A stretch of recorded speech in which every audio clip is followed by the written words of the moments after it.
दोस्तों, आज के क्लास में आप सभी को मैं अंग्रेजी में नाम को लिखना सिखाऊंगा। ठीक है, हिंदी के नामों को आपको अंग्रेजी में लिखना बताऊंगा कि कैसे आप लोग किसी भी हिंदी के नाम को इंग्लिश में लिखेंगे। ठीक है, तो आइए आज के इस क्लास को बिना किसी देरी करते हुए दोस्तों शुरू करते हैं।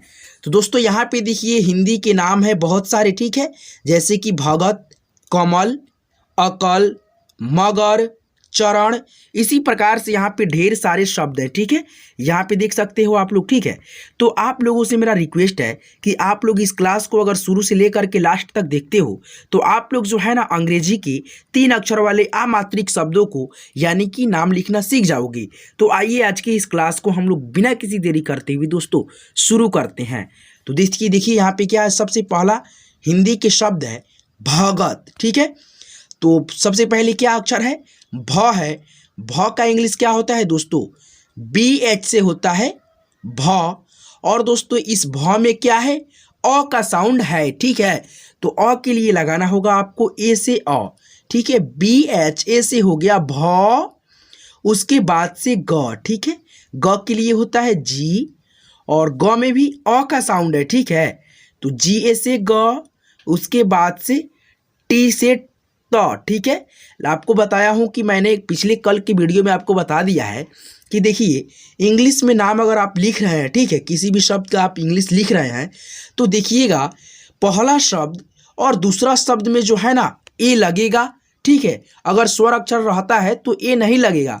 जो स्वर अक्षर का इंग्लिश होता है वो सेम लिख देंगे, लेकिन अगर व्यंजन अक्षर में से यानी कि क से ज्ञ तक में से जो भी अक्षर हो, अगर दूसरा अक्षर पहला अक्षर रहता है, ठीक है, तो उसमें ए का हम लोग प्रयोग करते हैं। ठीक है, अगर 3 अक्षर वाला शब्द को लिख रहे हैं तब। ठीक है, वहीं अगर 2 अक्षर वाले शब्द अगर हम लिखेंगे, जैसे यहाँ पे देखिए अ हो गया। ठीक है, नहीं अ नहीं, ठीक है, ट हो गया। ठीक है, उसके बाद से ब हो गया। ठीक है, अगर आपको इसको इंग्लिश में लिखना है, 2 अक्षर वाला शब्द है, ठीक है, लिखना है तो टी फिर ए डालना होगा। ठीक है, उसके बाद से बी, TAB टब। ठीक है, तो ट में यानी कि अ का साउंड है, इसीलिए हम लोग ए लगाए हैं, और लास्ट में जो बचा है ब, उसका इंग्लिश बी होता है, मात्रे हम लोग बी लिख दिए हैं। ठीक है, तो इसी प्रकार से अगर आप लिखेंगे इंग्लिश को, ठीक है, इंग्लिश में लिखेंगे नामों को, तो आपसे कभी भी गलती नहीं होगा। ठीक है, तो आइए देखिए अब दूसरे हिंदी का शब्द का इंग्लिश लिखते हैं। जैसे देखिए यहाँ पे कमल, क्या है, कमल, तो के से होता है क, क्या होता है, के से क, और क में क्या है, अ है। ठीक है, म में भी अ है। ठीक है, और लास्ट में ल है, तो ल का इंग्लिश हम लोग सेम लिख देंगे। ठीक है, तो देखिए के से क में अ है, तो अ के लिए ए लगाएंगे, के ए से हो गया क, और एम से हो जाएगा म, और म में क्या है, अ का ध्वनि है, तो अ के लिए लगाएंगे ए। ठीक है, तो हो गया एम ए से म, और लास्ट में क्या है दोस्तों, ल है। ल का इंग्लिश होता है एल से ल। ठीक है, तो हो गया KAMAL से कमल। ठीक है, अब आपको लिखना है अकल। ठीक है, अब यहाँ पे देखिए 3 अक्षर के शब्द है हिंदी का, लेकिन शुरुआत में क्या है, अ है। क्या है, अ है, और अ क्या है, स्वर अक्षर है। ठीक है, और आपको मैंने बताया है कि स्वर अक्षर अगर रहेगा शुरुआत में या बीच में, ठीक है, अक्षर के, तो आप लोग क्या करेंगे कि जो स्वर अक्षर का होता है सेम इंग्लिश ए से अ, ठीक है, उसके बाद से क है, तो के से क, और क में क्या है दोस्तों, प्रत्येक व्यंजन अक्षर में अ का ध्वनि छुपा हुआ है, इसीलिए हम लोग जो है ना ए का प्रयोग करते हैं। ठीक है, तो के से क और ए छुपा है, सॉरी अ छुपा है, तो हम लोग लगाएंगे के ए से क, और उसके बाद से देखिए ल बच जाता है। ठीक है, तो ल के लिए एल का यूज। ठीक है, AKAL से अकल। ठीक है, तो हम लोग क्या किए हैं, स्वर अक्षर का जो इंग्लिश होता है वो हमने लिख दिया है आराम से। ठीक है, यहाँ पे आप देख सकते हो। ठीक है, अ, उसके बाद से के से क में छुपा है अ, तो ए लगाए हैं, उसके बाद से लास्ट में बचा है ल। ल का इंग्लिश हम लोग सेम लिख दिए हैं। ठीक है, एल से ल। उसके बाद से यहाँ पे देखिए हिंदी के नाम है मगर। ठीक है, इसका हम लोग इंग्लिश कैसे लिखेंगे, तो देखिए यहाँ पे एम से म।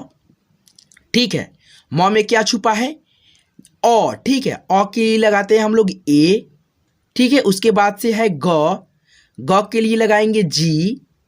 ठीक है, ग में क्या है, अ है, ए लगाएंगे, उसके बाद से लास्ट में क्या है, र है, र का इंग्लिश होता है आर से र, MAGAR से मगर, ठीक है।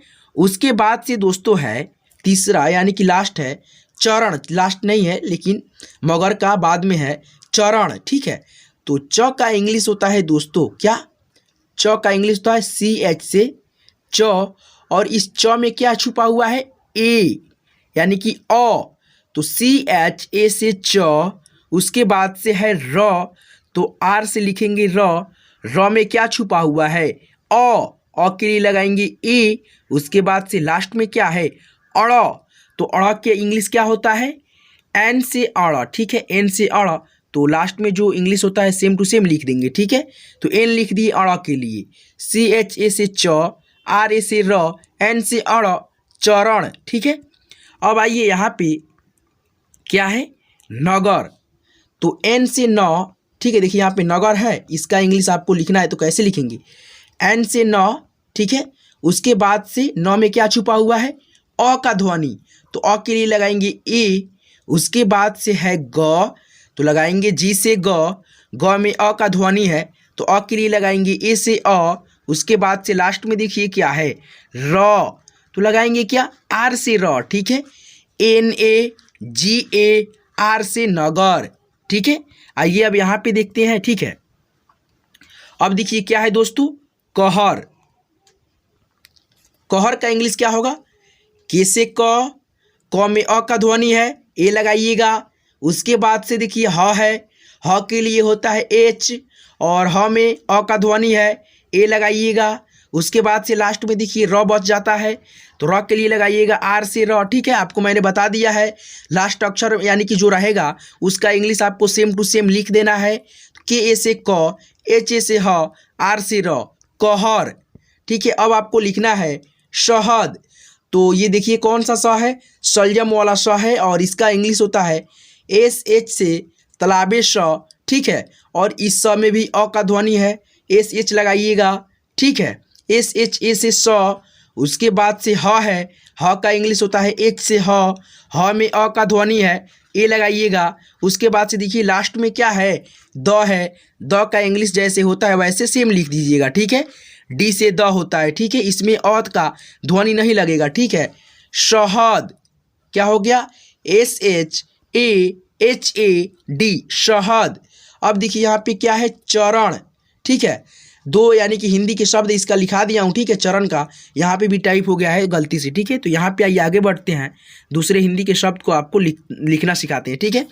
देखिए यहाँ पे नयन क्या है नयन, तो एन से होगा न, ठीक है, क्या हो गया एन से हो गया न, उसके बाद से ए लगाइएगा क्योंकि न में भी अ का ध्वनि छुपा हुआ है, य के लिए होता है इंग्लिश वाई से य में भी अ का ध्वनि है क्योंकि व्यंजन अक्षर है भाई, और लास्ट में क्या है न, तो न का इंग्लिश जो होता है वो लिख दीजिएगा, ठीक है, एन से न, NYYAN, ठीक है, नयन, ठीक है। अब देखिए यहाँ पे क्या है परम, प है, उसके बाद से र है, उसके बाद से म है, ठीक है। तो प का इंग्लिश क्या होगा पी से प, और प में अ का ध्वनि है, ठीक है। मैंने बता दिया है आपको प्रत्येक व्यंजन अक्षर में अ का ध्वनि छुपा रहता है, लेकिन नाम में अगर लिख रहे हैं इंग्लिश में तो ये देखना है कि 3 अक्षर वाला है या 2 अक्षर वाला। तो देखिए यहाँ पे हम लोग 3 अक्षर वाला शब्द लिख रहे हैं, ठीक है, तो दोनों अक्षर में यानी कि लगेगा ई, ठीक है, यानी कि म है और ह है, ठीक है। उसके बाद से ल है, म में भी अ लगेगा, ठीक है, और ह में भी अ लगा हुआ है, तो हम लोग ए का यूज दोनों शब्दों में यानी कि दोनों अक्षरों में करेंगे और लास्ट वाले अक्षर का सेम इंग्लिश लिख देंगे, ठीक है। तो यहाँ पे देखिए परम है, तो पी से होता है प में भी अ का ध्वनि है तो ए लगाएंगे। देखिए दूसरा अक्षर क्या है र है, तो आर से र होता है और र में अ का ध्वनि है तो ए लगाइएगा, र हो जाएगा, ठीक है। उसके बाद से लास्ट में जो बचता है हिंदी के अक्षर उसका सेम टू सेम इंग्लिश हम लोग लिख देते हैं। तो एम बचा है यानी कि म बचा है, तो एम से म, PARAM परम। उसके बाद से है महल, क्या है महल, तो एम से होगा दोस्तों म, उसके बाद से म में अ का ध्वनि है तो ए लगाइएगा, उसके बाद से ह है तो एच लगाइएगा। उसके बाद से दोस्तों ह में अ का ध्वनि आ रहा है, ठीक है, तो ए लगाइएगा। उसके बाद से एल लिखिएगा, लास्ट वाला ल है तो ल का इंग्लिश क्या होता है, एल से ल, ठीक है। तो इस प्रकार से MAHAL से महल, ठीक है।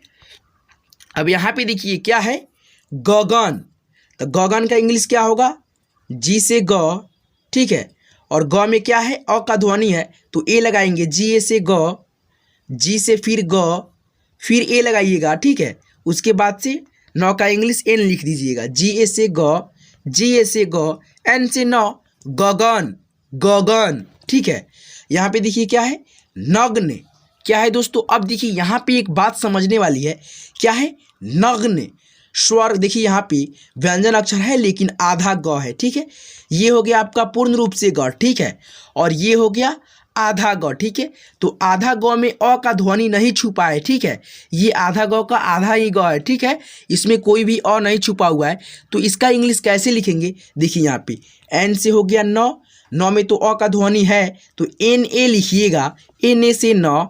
उसके बाद से आधा ग के लिए जी का यूज करेंगे, ठीक है, इसमें अ नहीं लगाएंगे, ठीक है। ये जो अ है ना नहीं लगाएंगे, ये नहीं लगाएंगे क्योंकि इसमें जो है ना ये खुद ही आधा ग है, तो आधा ग में अ का ध्वनि नहीं छुपा है।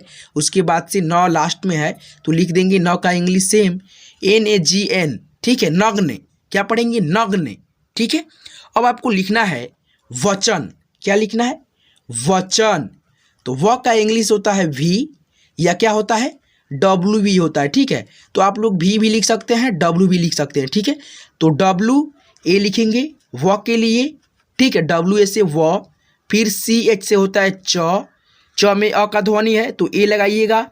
उसके बाद से नौ बच गया, नौ का इंग्लिश सेम टू सेम लिख दीजिएगा, WACHAN वचन, या VACHAN वचन, ठीक है। यहाँ पे आइए, अब देखिए पहल है, क्या है, पहल। तो पहला अक्षर है प का इंग्लिश होता है P से प, और प में अ का ध्वनि है तो ए लगाइएगा, PA से प, और ह के होता है H से ह, और ह में अ का ध्वनि है तो HA से ह। उसके बाद से लास्ट में बच गया ल, ल का इंग्लिश सेम टू सेम लिख दीजिएगा, L से ल, पहल। उसके बाद से देखिए यहाँ पे क्या है, बतख, इसका इंग्लिश क्या होगा, B से होगा ब। उसके बाद से ब में अ का ध्वनि है, BA लगाएंगे। उसके बाद से देखिए यहाँ पे त है दूसरा अक्षर, ठीक है, तो T से त में भी क्या है, अ का ध्वनि है, ए लगाइएगा, TA से त। उसके बाद से ख के लिए same to same English KH से ख, ठीक है, BATAKH, ठीक है। उसके बाद से यहाँ पे देखिए क्या है, मदन, क्या है दोस्तों, मदन। तो M से म, ठीक है, और ए लगाएंगे क्योंकि ध्वनि अ का है, MA से म, DA से ड, और N से न, ठीक है, मदन। तो दोस्तों इस तरह से करके अगर आप लोग बिना मात्रा के अमात्रिक शब्दों का नाम अगर 3 अक्षर के लिख रहे हैं तो इसी प्रकार से लिखेंगे तो आपको जो है ना कभी भी लिखने में दिक्कत नहीं आएगी। तो दोस्तों मैं उम्मीद करता हूं कि आपको ये क्लास बहुत ही अच्छा लगा होगा। दोस्तों अगर आपको थोड़ा भी अच्छा लगा होगा तो प्लीज़ मेरे क्लास को लाइक कर देंगे और सभी दोस्तों के साथ अपने शेयर कर देंगे, ताकि वे भी घर बैठे बिल्कुल फ्री में हिंदी तथा इंग्लिश के नामों को बहुत ही अच्छे से लिखना पढ़ना दोनों सीख जाएँ। तो चलिए दोस्तों आज की इस क्लास को हम लोग यहीं पर एंड करते हैं। तो दोस्तों चलिए, शुक्रिया।